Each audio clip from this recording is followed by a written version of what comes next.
Alright, log 4, I believe. We're here, we're back on the charts. This is my second ever live trade. As you can see here, it was a loss. Today happens to be, where's my Notion document gone? Today happens to be my birthday. I'm not sure if you'll be able to see the whole thing. If not, I'll just put up a screenshot as I'm edited. But it is my birthday today, 19th of January, and I wanted to make this video quick just to analyze this second live test that I've taken on my demo account. We've been trading on this since the 9th of January. This is the 19th of January, so 10 days later, we've taken our second trade. It ended up being a loss, and we'll go through it. But as you can see here, we're still in profitable. The aim for this month and for the next 3 months is to have profitable months, and we're still profitable for this month. I'm seeing the W's that we're taking here. Despite it being a loss, it's just paving the way because I had confidence in the strategy. As I'll get into, I had confidence in the setup. It just was not meant to be. And as you can see, we got stopped out right at the beginning. Context for this, I woke up at 9. I set an alarm for 9 a.m. Woke up and I saw that roughly an hour ago that the price had crossed. So it must have been around here, 7:45. Price had crossed my point of interest, the daily time frame line.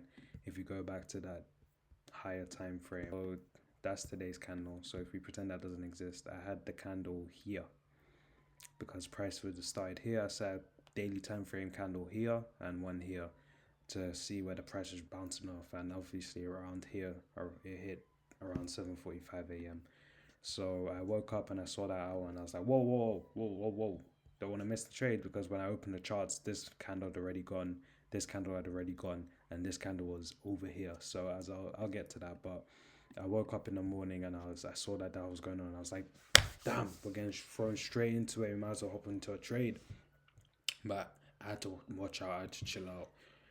Part of this journey I've been having is to put God first, as well in trading and in terms of everything. Just seek Him first, continue to put Him first. And I didn't want to go into this just being the first thing on my day and like the first thing that I did in the day.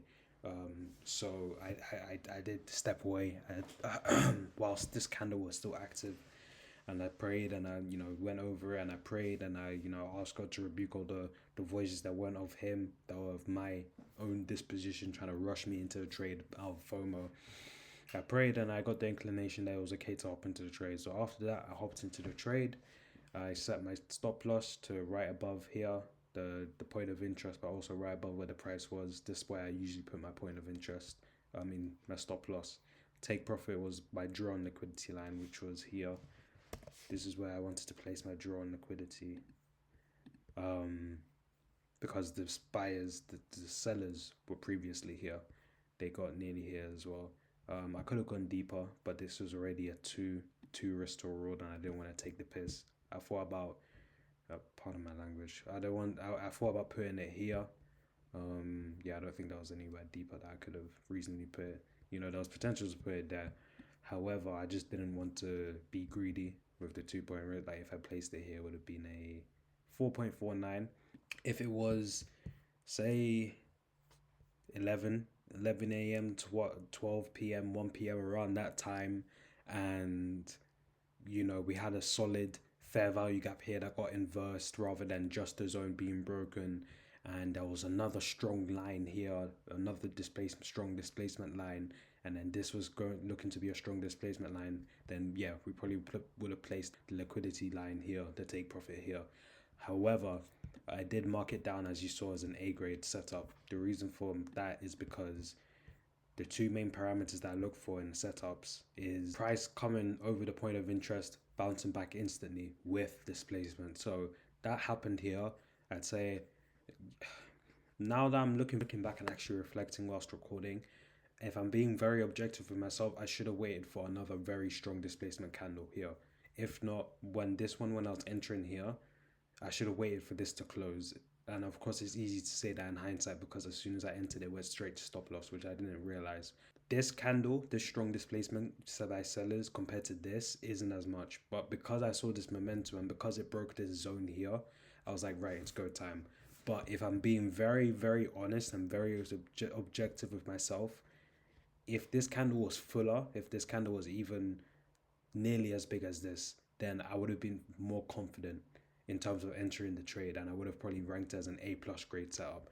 The reason why it's only an A grade is because the time and the strength of the displacement candle makes an A. If I'm being very honest now, it's probably an A minus. Now that I'm objectively looking at it, the fair value gap doesn't really matter. It's like the fourth one, but it still matters a lot if it's there, being inverse, that is, and the zone, the range being broken is like my third most important one compared to time spent in the point of interest and the displacement. But we're gonna actually change this to an A minus because if we're being very honest, I feel like that's what it would have been this setup.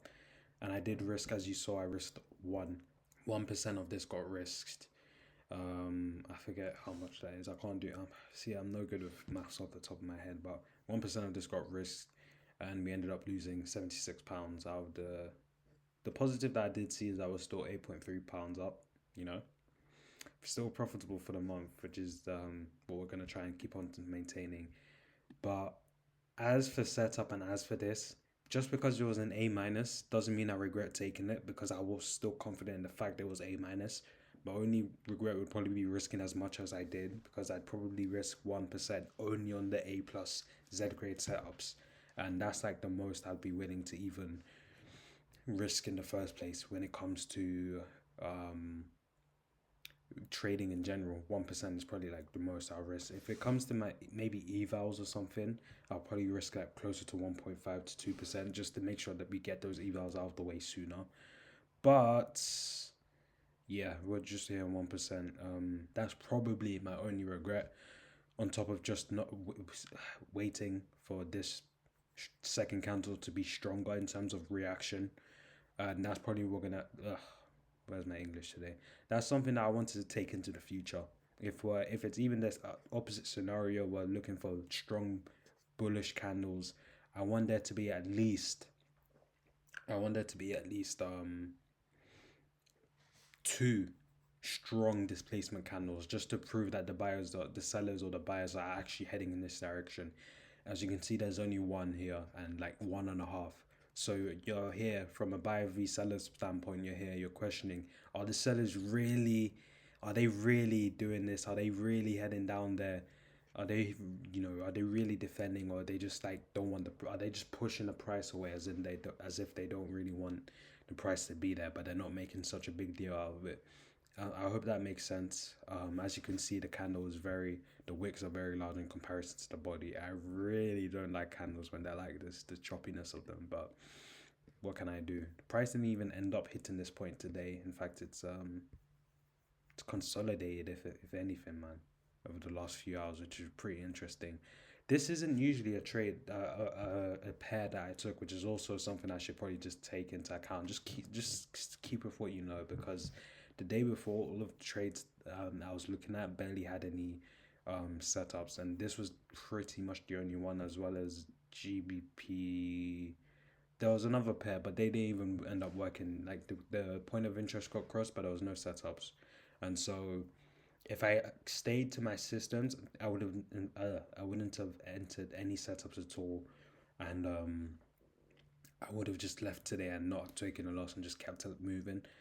But the fact that I went before yesterday and I saw Cramson Capital actually want to trade on this exact pair a few weeks, or maybe a few days ago, that's probably what pushed me to be like, oh, let me check out this pair. Oh, on the daily time frame. You know what I'm saying? That I'm not gonna look back. Let me not be lazy, but on the daily time frame, if price comes back up and then goes back down, like it's looking like it's on bearish momentum. A lot of coping going on. It's probably what costed me. So the main takeaways from this loss, I'd say, is stay to the pairs that I know, unless I've tested the pairs, probably back test, and wait for stronger displacement candles in a row. I'll look for two or three, just to make sure I know that the sellers are pushing in. For example, that trade that I actually won, yeah, as you can see here, I waited two very strong displacement candles, and this one, by the time I entered, it was around here. I knew that I was heading like very strong. So compared to that, you know, it's much more convincing for the entry, and it ended up working out. This was a lot less convincing, although the parameters were good.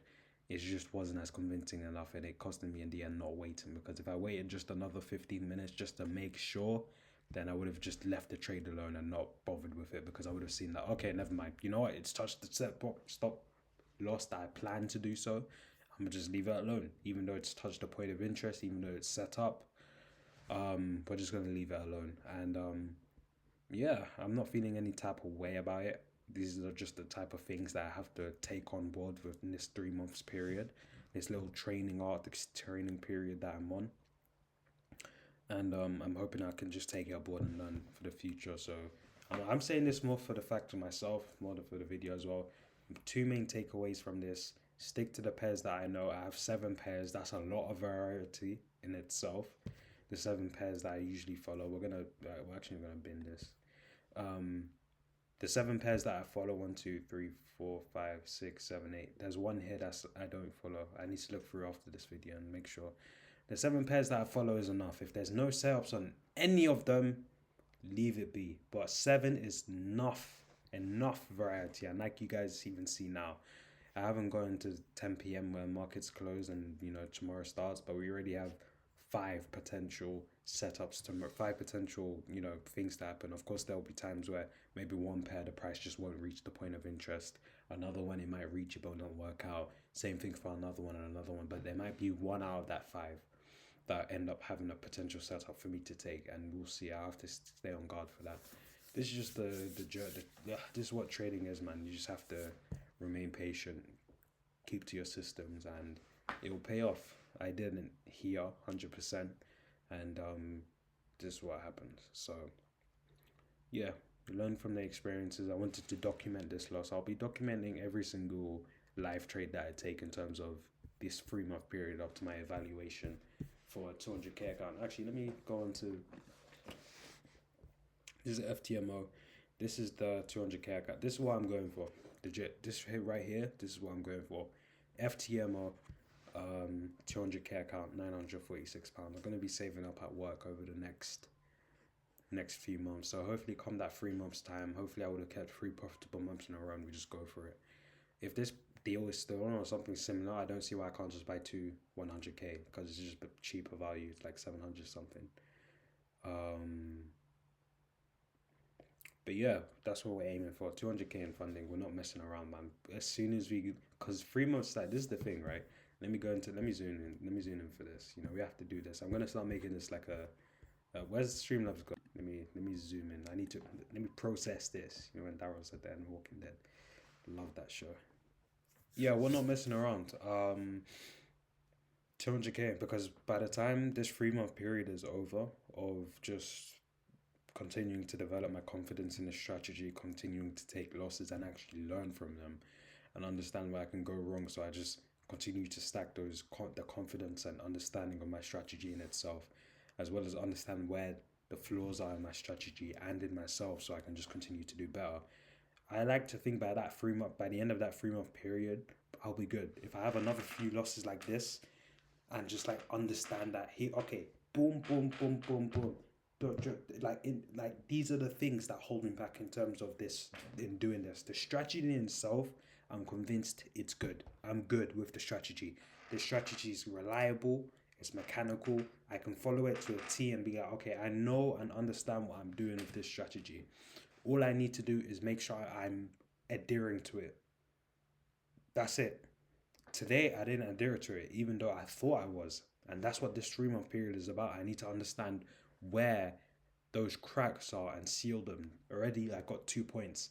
When it comes to the setups, not just one strong displacement candle, you need 2. What was the other point as well? What was the other point? Dang. And I'll go back and see the video anyways, but you need 2 very solid strong displacement candles. You can't just rely on one. If you have one, that's not proper proof that the buyers or sellers are actually in control. That's just making sure that that's just proof that they've reacted. It's not proof that they're now in control. So that's the main point that I want to take away. yeah, that's the main point I want to take away from this loss, and I'm sure I'll be applying it to my back testing. I'm just gonna go back test after this. I want to record another video for future me. However, yeah, this is the plan for the next 3 months. We're just gonna continue making progress this way. I'm very glad with today's loss, if that makes sense, because I know that it's God wanted me to realize all of this when it came to. That's all that God really wants. He allows us to go through these failures in order to for us to learn. So, and literally the day, like the night before, like yesterday night, I was praying and I willfully said, God, if you still need to cast me into the fire and beat me, do you know how iron weapons are welded and made, bro? They put the iron into hot fire and they're just beating it and beating it and beating it into shape. And there's an analogy in Christianity where people that's what God does to us. He wants to refine us, sharpen us. But in order to do that, He needs to cast us into the fire of life and keep on beating us and shaping us into shape and sharpening us so we're actually able to be that final product, finished product. And in life, we can never be a finished product. We can try and be the best that we can do through Jesus Christ, but we can never be as perfect as Him. And there will always be room to grow. But we can reach to a solid level, and that's what I believe I'm in the process. That's what I prayed for literally last night. If there's still a fire that you need to set me in, if there's still losses that I need to take and tribulation that I need to go through in order to learn, allow me to go through them. But don't allow me to go through them alone. Let me be holding your hand through them. And I like to think that this is a very, very, very, very good lesson that God's been helping me through in terms of the loss today, in terms of life account. I could have easily gone, oh my days, we've lost. Oh my God, it's one win, one loss. Oh my, no, I'm chilling, bro. I know what I can improve on, and if there's an opportunity to now go again tomorrow, we're gonna take it, and I'm not gonna beat it. Obviously, the parameters will change, whether the risk, whether all of this. We might not even take the trade. The next trade that we can take could be in another 10 days time. But I'll be back testing in the meantime. That's what it's about, man. And I can waffle. This could be like a 30-minute video, but that's just what I do. I'm grateful for the loss that I took today because I know what I can do to improve upon it. And we'll be doing exactly that. Um, I'll probably get into the other points I wanted to make, in the next video. But yeah, it's been your boy. It's been Naz. What name am I going to be rolling with? Like, say like a year's time, right? When I actually have the channel in the community, I wonder what I'm going to be referred to, because you're going to know my name is Joshua, but the name Nazareth, right? What's the, like, bro? Oh man, this is not the video for all of this. Okay, take care.